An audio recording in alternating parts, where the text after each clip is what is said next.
Je suis pas des spécialistes, donc ça sera facile. Mais voilà, écoute, ça tourne. Bienvenue dans le podcast des gens qui lisent, édition spéciale Club Ado. Le Club Ado, c'est un rendez-vous mensuel qui rassemble des jeunes lecteurs et lectrices passionnés et avides de partager leur lecture. Ils ont aussi cette année voté pour élire leur livre préféré, celui qui a reçu le prix du Club Ado des gens qui lisent. Il s'agit de Sauveur et Fils de Marie-Aude Muraille à l'École des loisirs. Toujours joyeuse et enthousiaste à l'idée de s'embarquer dans de nouvelles aventures livresques, 3 d'entre elles ont accepté que je les enregistre lors du dernier Club Ado de l'année, en juin dernier, à l'étage de la librairie. Vous l'entendrez, ces 3 lectrices ont choisi des livres très différents, que ce soit dans la forme ou dans le genre, à l'image de l'éclectisme coloré des Club Ado qui ont rythmé cette année encore les samedis après-midi de la librairie. Pas de pression du tout. Alors, écoute, c'est parti. Donc, Greta, tu vas nous parler de... Je vais vous parler de Mille Menteurs, un livre de Yves Lockhart, aux éditions... C'est Folio. Folio. Collection Paul Fiction. Donc c'est l'histoire de la famille Sinclair, donc une famille de riches, et tous les ans, depuis que tous les petits-enfants ils sont nés, ils vont pendant les 2 mois de vacances sur une île privée. Et chaque enfant de la famille a sa propre villa, donc assez hors du commun. Voilà.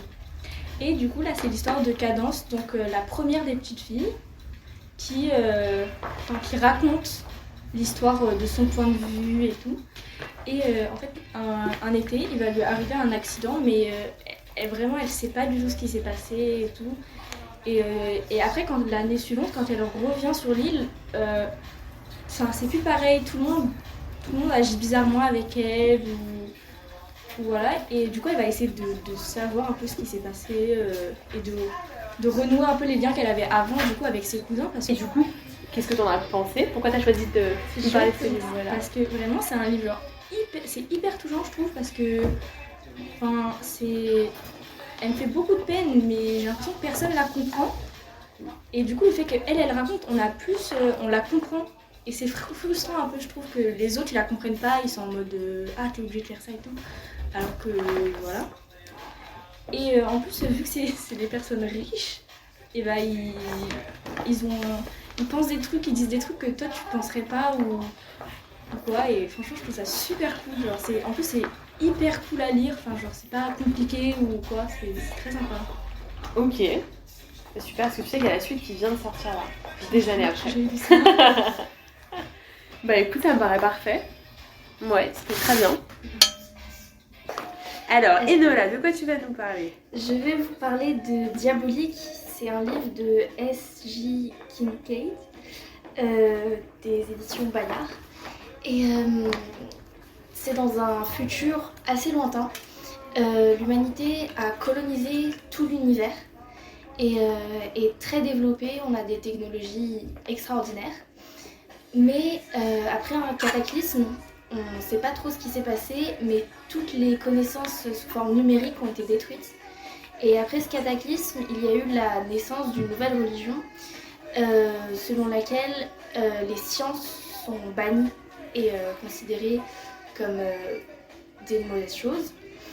Et du coup, avec ces sciences, les humains sont capables d'énormément de choses, mais ils comprennent plus, parce qu'on leur a jamais enseigné les sciences. Et du coup, tout est géré par des robots, qui sont gérés par des robots, qui sont gérés par des robots, et les humains font rien dans tout ça. Et par exemple, ils peuvent créer des hybrides, donc, qui vont avoir des ressemblances avec des humains, mais qui vont être différents. Et l'histoire va tourner autour d'une hybride en particulier, qui s'appelle Némésis, et elle, c'est une diabolique.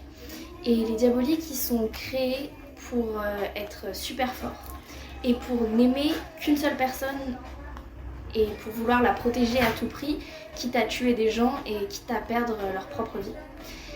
Et du coup, c'est l'histoire de Némésis, qui est la diabolique de Sidonia, qui est au final pas vraiment sa maîtresse, mais plutôt son amie.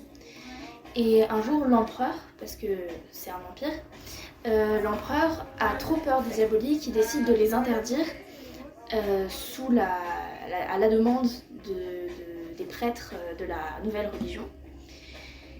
Il interdit les diaboliques et il ordonne que tous soient tués. Mais du coup, Sidonia, qui aime beaucoup Némésis et sa famille, qui la trouve très utile, décide de la garder et d'orchestrer sa mort pour faire comme si ils avaient obéi. Et du coup, qu'est-ce qui t'a plu dans ce roman ? Déjà l'univers, Ok. qui est vraiment génial. Et ce qui m'a aussi plu, c'est le fait que justement, ça amène à se dire qu'on n'est pas forcément obligé de suivre l'existence qu'on nous a donnée à la naissance et que c'est à nous de décider, même si on se croit incapable de changer ou de choisir nous-mêmes, on n'est pas forcément obligé de suivre ce pourquoi on a été créé. Et je vois que c'est un énorme livre, il fait combien de pages ? C'est un pavé que t'as amené. Il y a 585 pages, C'est ça. mais c'est vraiment génial et ça se lit tout seul. Enregistrement d'Émilie. Donc, moi, je vais vous présenter Oshinoko. Donc, c'est un manga de Aka Asaka et de Mengo Yukari aux éditions Kurokawa. Donc, déjà, il faut savoir que le premier tome, c'est pas vraiment un vrai premier tome. C'est plus là où se pose la situation initiale et que déclenche vraiment l'histoire, mais à partir du tome 2.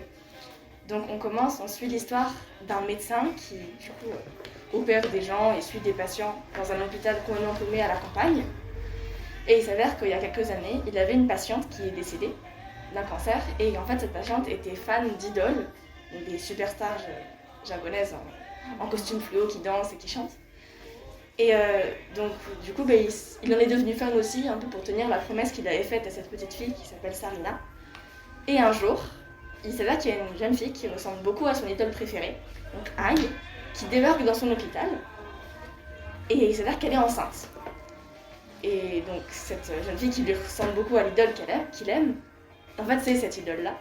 Et elle doit accoucher en secret, parce que si les gens découvrent qu'elle a eu un enfant, en fait ça peut je sais pas, ficher en l'air sa carrière tout entière et détruire son groupe et tout l'univers qu'elle a créé. Mais elle veut pas non plus avorter, parce que vu qu'elle a pas de parents et qu'elle en a jamais eu, parce qu'elle connaît pas les siens, elle a toujours rêvé d'avoir une famille, donc elle tient absolument à accoucher de ses jumeaux. Donc, il va l'aider à accoucher sous un faux nom, etc. Mais le jour de l'accouchement, il va y avoir un petit problème, c'est qu'il y a une personne louche qui tourne aux alentours de l'hôpital et qui va assassiner le médecin.